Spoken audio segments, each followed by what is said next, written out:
जिन specialised cell की बात कर रहे थे, उन्हीं के स्ट्रक्चर को अब हम डिटेल में देखेंगे कि एक्चुअली वो किस तरह से डिज़ाइन है और उनमें कौन से स्ट्रक्चर्स मौजूद हैं जो ख़ास किस्म के फंक्शंस परफॉर्म करते हैं एट द सेम टाइम। तो अगर हम न्यूरॉन को करीब से देखें तो सबसे पहले जो हमें चीज़ नज़र आती है वो नज़र आती है उसकी सेल बॉडी।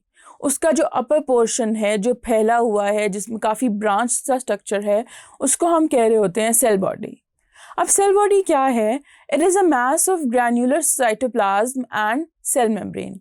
एक सेल मेम्ब्रेन है, उसके अंदर ग्रैन्युलर सा साइटोप्लाज्म है और उसके अंदर एक सिंगल लार्ज न्यूक्लियस है जो बिल्कुल दरमियान में प्रेजेंट है।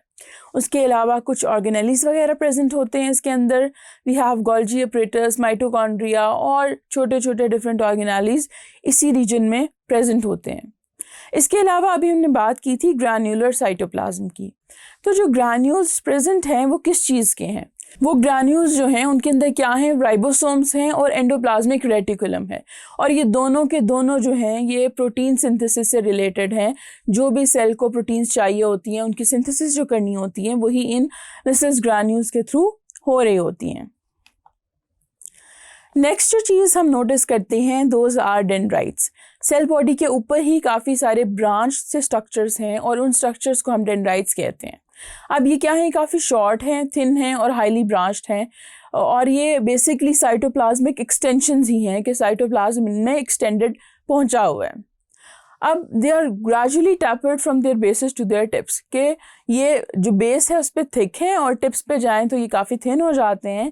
एंड उनका फंक्शन बेसिकली ये है कि इन्होंने, एक तो बात ये कि इन्होंने साइनेप्सिस बनाने होते हैं with the axons of other neurons, कि एक्सॉन एक अगले न्यूरॉन का होगा, उसके साथ ये डेंड्राइट्स अटैच होते हैं, अटैच होकर साइनेप्स बना देते हैं। उसके अलावा ये क्या करते हैं? ये रिसीव करते हैं स्टिमुलाई को और उस स्टिमुलाई को रिसीव करने के बाद जो नर्व इम्पल्स होता है उसको कैरी करते हैं टू द सेल बॉडी। अब डेंड्राइट्स के बाद और सेल बॉडी के बाद अगर हम थोड़ा सा नीचे मूव करें तो हमें एक लॉन्ग थिक सा नर्व फाइबर नज़र आता है, जिसका जो डायमीटर है वो काफ़ी कांस्टेंट है और वो सिलेंड्रिकल सी शेप है उसकी। उस पूरे स्ट्रक्चर को हम कह रहे होते हैं एक्सॉन। अब एक्सॉन जो है they vary in size from a few millimetre to more than a metre. ये डिपेंड करता है कि आपकी बॉडी में किस रीजन में है, उस हिसाब से या तो ये फ्यू मिलीमीटर्स का होगा या फिर ये मीटर्स तक भी लॉन्ग हो सकता है। अब एक्सॉन का जो एंड है, जो उस जहाँ पे वो टर्मिनेट हो रहा होता है, वहाँ पे वो डिफरेंट ब्रांचेस बना रहा होता है, जिसके एंड जो हैं वो काफ़ी इनलार्ज होते हैं और इन एंड्स को हम कहते हैं प्री साइनेप्टिक टर्मिनल्स या फिर हम उन्हें साइनेप्टिक नॉब्स भी बोल रहे होते हैं।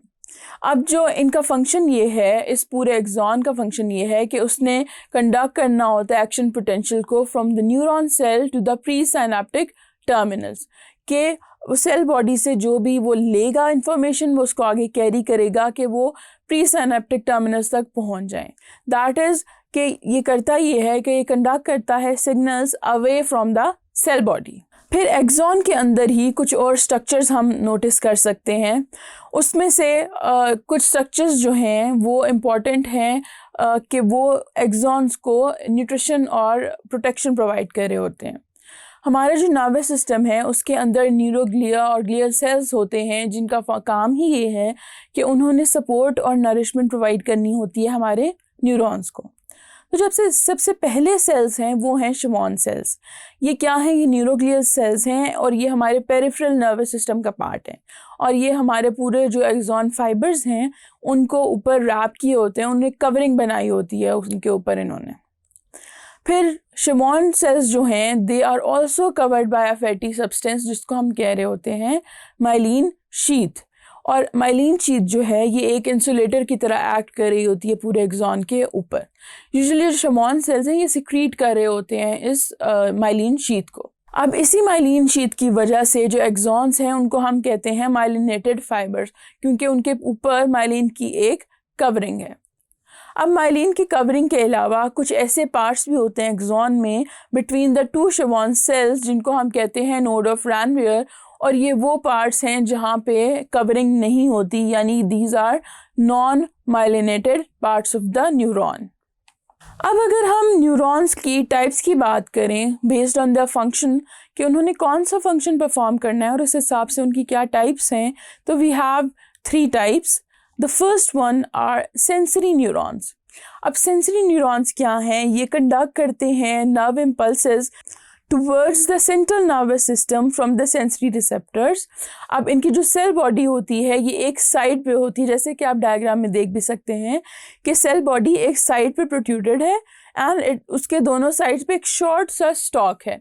जो शॉर्ट सा स्टॉक है वो क्या करता है कि वो लेके जाता है नर्व को just outside of the CNS, और जो ब्रांचेस होती हैं एट द अदर एंड ये कनेक्ट होती हैं दूसरे रिसेप्टर्स के साथ ताकि इंफॉर्मेशन रिसीव हो सके। उसके बाद हमारे पास आ जाते हैं इंटरन्यूरॉन्स। अब इंटरन्यूरॉन्स जो हैं ये इंटायरली जो है ये हमारे सेंट्रल नर्वस सिस्टम के अंदर होते हैं और ये कन्वे करते हैं messages between various parts of the central nervous system. अब इनका जो एक्सॉन है वो कंपैरेटिवली थिन होता है और नॉन माइलिनेटेड होता है। काफ़ी आप देख भी सकते हैं डायग्राम में कि इसका जो डेंड्राइट्स वाला पोर्शन है वो काफ़ी ऊपर है, जबकि थिन सा एक एक्सॉन हमें नीचे नज़र आ रहा है। Then we have motor neurons. Motor neurons जो हैं उनका काम ये है कि उन्होंने इम्पल्सेस को कैरी करना होता है away from the central nervous system.